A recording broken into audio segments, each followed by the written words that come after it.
Samantala, dahil ilang araw ng gutom, kanya-kanyang diskarte at halos mag-agawa na sa relief goods ang ilang nasalanta ng habagat sa Araneta Avenue, Quezon City. Balitang hatid ni Julio Segovia.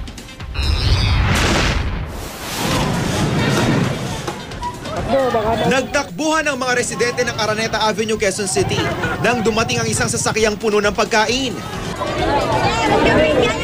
Ang tulong, dala ng isang nagmagandang loob. Ang mga binahang residente, nagkatulakan sa pagunahang pumila.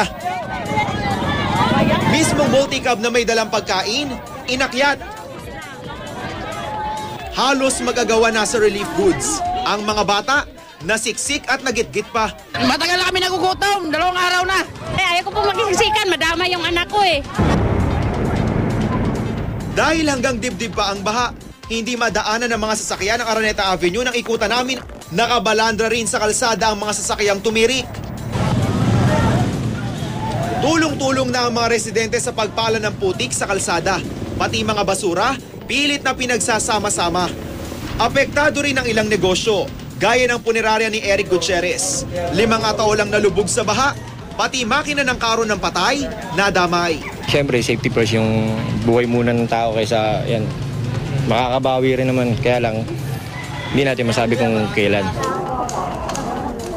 Matapos bahain ng halos 1 linggo, putik at basura rin ang problema ngayon ng mga taga Roxas District, Quezon City. Sana raw mahakot na ito, lalo't samot-saring basura ang napadpad sa kanila. Halo-halo na eh. May mga dumi ng tao, may mga patay na hayop, may mga ano. Isa naman, alam naman ng kusino yan na yun ang pagmumula ng sakit. Dapat ora-orada matanggal yan para hindi na kumalat dito. Ang mga alagang baboy naman ni Teresita Orden, palaboy-laboy. Lubog pa raw kasi sa baha ang koral ng mga ito. Malalim pa kasi yung tubig. Hindi pa pwede. Pagka medyo mababaw na, saka na namin binabalik. Wala pa ring supply ng kuryente sa barangay.